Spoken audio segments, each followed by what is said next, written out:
นาสาวกำลังขุดผักคูนี่เห็นป่ะเนี่ยพญาหกเอลินนี่ผักคูนี่เห็นป่ะปล่อยหาปล่อยไปเห็นป่ะตอนนั้นเป็นนี่เลยพี่น้องเห็นป่ะเดี๋ยวนี้จนโอ้ยท่วมหอดผัก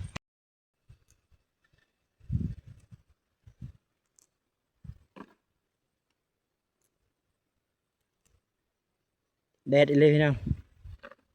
บรรยากาศแดดอีเลย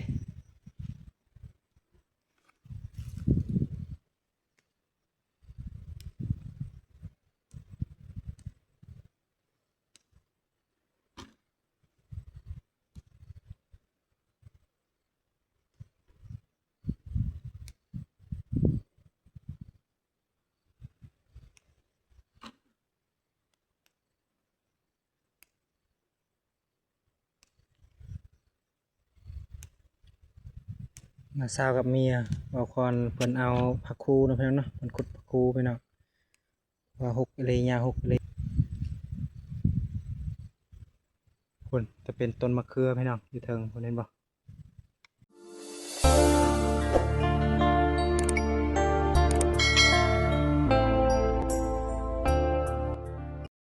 ขอกราบทักทายสวัสดีและสวัสดีพ่อแม่พี่น้องและว่าเอฟซีทางฝั่งไทยและทางลาวและทางประเทศนะพี่น้องเนาะตอนนี้มาพบมาพ่อกับซองบาคอนสวรรค์ใส่ปัญญาอีกแล้วพี่น้องแล้วก็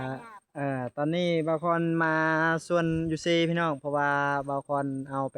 ผักคูเนาะแล้วก็มักเพชรแล้วก็มักเขือพี่น้องบาคอนปลูกไว้ตอนนั้นนะพี่น้องเพราะว่าหญ้าหกขึ้นเห็นบ่นี่หญ้าลายเลยพี่น้องคอยหาคอยไปเลยเห็นบ่นี่นาสาวไปกับนาสาวทีมงาน3 คนพี่น้องกับภรรยาคนหนึ่งเห็นบ่อ่า3 คนพี่น้องเพราะว่ามันหกอีหลีคอยหาคอยขุดเลยบ่กูเห็นบ่คนภรรยาเนาะไปตามกันเลยพี่น้องเพราะว่าบางคนสิไปเก็บมะเขือกับมะเพชรพี่น้องนาสาวกำลังขุดผักคูนี่เห็นป่ะเนี่ยพญาหกเอลินนี่ผักคูนี่เห็นป่ะปล่อยหาปล่อยไปเห็นป่ะตอนนั้นเป็นนี่เลยพี่น้องเห็นป่ะเดี๋ยวนี้จนโอ้ยท่วมหอดผักหอดยาเลยเสียบ่ไหวเลย4-5 เทื่อเลยบางคนเสียนี่บ่ไหวพี่น้อง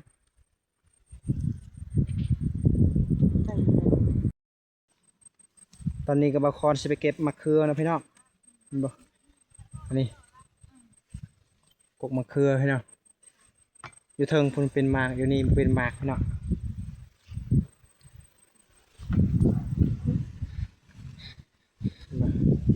ยาหกเลยตอนนั้นเป็นเห็นบ่คือบางคนทายชุดก่อนพี่น้องให้เอฟซีได้เบิ้งให้พี่น้องได้เบิ้งตอนนั้นตอนนี้ยาหกแล้วพี่น้องนี่ต้นมะเพชรอยู่เทิงนี่บางคนปลูกเป็นบ่นี่จะเป็นมะเพชรพี่น้องมะเพชรขี้นูมะเพชรใหญ่มีเบัดพี่น้องเนาะ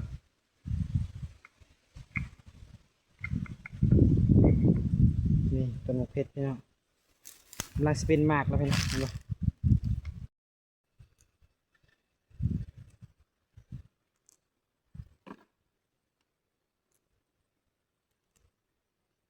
แดดอีเลยพี่น้องบรรยากาศแดดอีเลย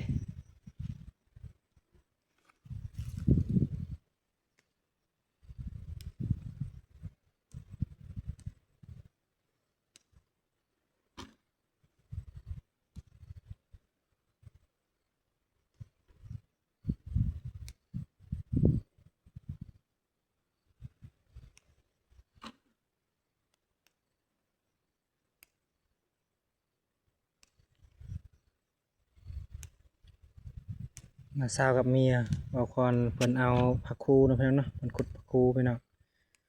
ว่าหกเลยยาหกเลยอยู่ลุมพี่น้อง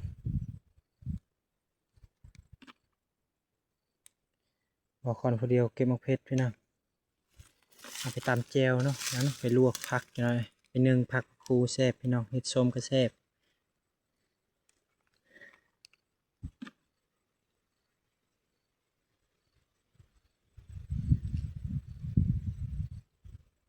คนจะเป็นต้นมะเขือพี่น้องอยู่เทิงคนเห็นบ่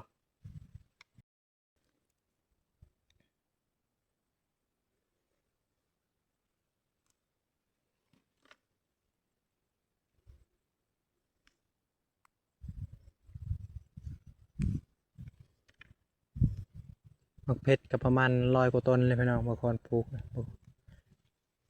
ประมาณนั้นเลยพี่น้องประมัน100 ต้นอะไรพอได้กินอยู่พี่น้องเอ้ยปลูกแบบธรรมชาติพี่น้องบัดเดือน6เดือน7จังไดก็นำมาจังไดก็เบิดเนาะมันนำมาไปต้นมักเพชรบางคนพี่น้องเดือน5นี่มันยังกินอยู่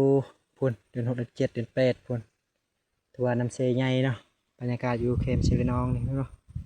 มีคนเห็นมองอยู่เทิงอยู่ลุมพุ่นพี่น้องเห็นปะ2 คนพี่น้อง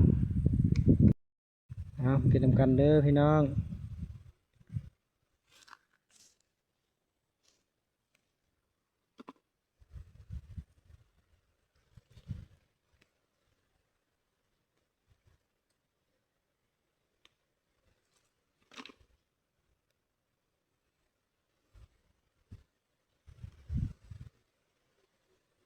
หากระซองเทื่อ3 เทื่อบางคนลงเก็บนี่เนาะเพราะว่ายังบ่แตกลายเนาะยังบ่ออกลายพูนยังเดือน5เดือน6พุ่นเดือน7พุ่นถือว่าเป็นหมากลายพี่น้องอันนี้5 กระซองสุดบางคนลงเก็บนะพี่น้องต้นนี้เมนจะมะเพชรขี้นู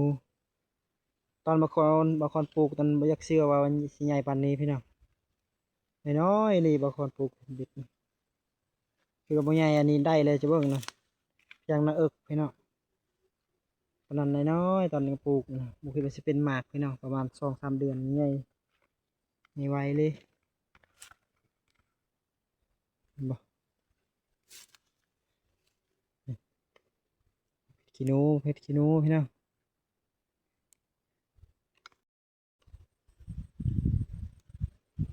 พอได้กินอยู่พี่น้องเอ้ยปลูกไว้เนาะพี่น้องเนาะพอ ลดต้นทุนพี่น้องเลยซื้อตามห้านพี่น้องทำอะไรเฮ็ดเนี่ยต้องไปซื้อตลอดพี่น้องเพราะว่ามะเพชรช่วงนี้มันแพงไม่ว่าเงินกีบเพอพี่น้องตอนนั้นโล50,000เดี๋ยวนี้โล110,000อยู่บ้านบ่คอนพี่น้องโลหนึ่งมันถึก110,000พุ่นพี่น้อง100,000กับ10,000พุ่นเพราะว่ามะเพชรโมเมนต์มะเพชรอันนั้นได้มะเพชรแบบว่าบ่เพชรแห้งพี่น้องเนาะมะเพชรเวียดไว้ง่ายพี่น้องอันนี้ปลูกไว้พอได้กินพี่น้องเอ้ยเพราะว่าปลูกอยู่เทิงเนาะปลูกอยู่เทิงเข็มหลังบ้านมันบ่งามพี่น้องอยู่ชวนหลังบ้านก็มีแต่ว่ามันบ่งามคือเข็มเซนี่พี่น้องเพราะว่าเข็มเซนี่ครับบ่ฮดเลยเพราะว่าเขาปลูกแล้วเลยพี่น้องเขาฮดประมาณ2 เทื่อแล้วเลยถือว่าถ้าได้เก็บมากพี่น้องเพราะว่ามันเย็นซุ่มเนาะเข็มเซละน้องพี่น้องเข็มเซละน้องตอนนี้ก็บอกคอนสิไปเก็บมะเขือพี่น้องนี่มะเขือเห็นบ่เป็นหมากลายพี่น้องดกคือกันเนี่ยพี่น้องเห็นบ่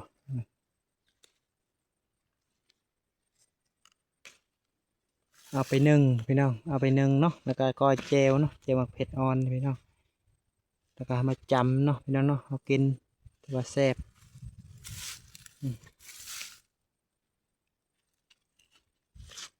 นี่เห็นบ่มะเผ็ดมะเขือนี่พี่น้องคักได้พี่น้องมะเขือหวานพี่น้อง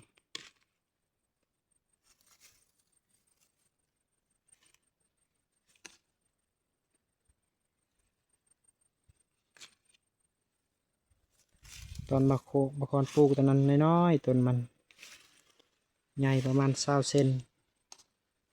อันนี้ใหญ่ท่วมหัวแล้วใช่ไหมเป็นหมากพี่น้องเอ้ย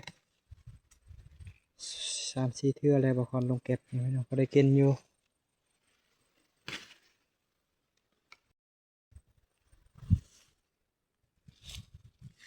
นี่เอาไปลวกพี่น้องเอาไปนึ่งพี่น้องเอาไปนึ่งเนาะพี่น้องเนาะเอาไปนึ่งแล้วก็ก้อยเจียวมะเขือพี่น้องตัวเข้ากันดีพี่น้องแซ่บพี่น้องเอ้ยอาหารบ้านๆพี่น้องจำเจียวลวกผักมันว่าเนาะหนึ่งครับพี่น้องนี่เห็นป่ะเกลือพี่น้อง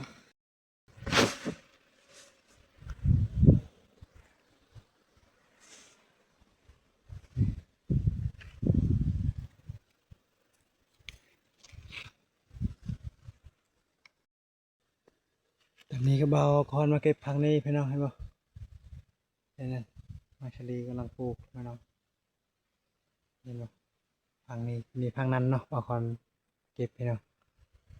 พาเบาคอนมาเก็บพังนี้อีกเห็นบ่ตัวน้อยๆดกพี่น้อง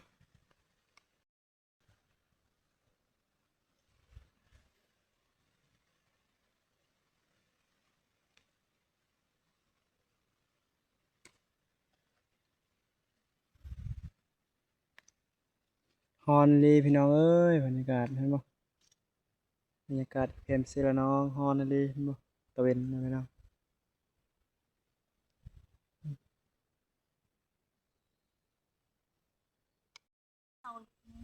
เออนี่ผลงานนะพี่น้องเนาะผลงานเก็บจากสวนพี่น้องเห็นบ่มีมะเขือมะเขือพี่น้องเห็นบ่อันนี้จะเป็นผักคูพี่น้องเห็นบ่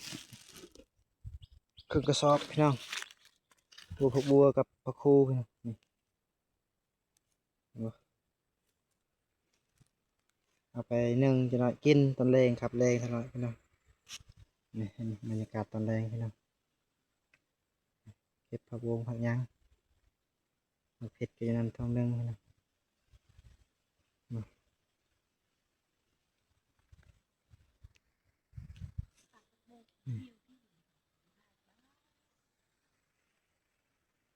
อยากกินเดิ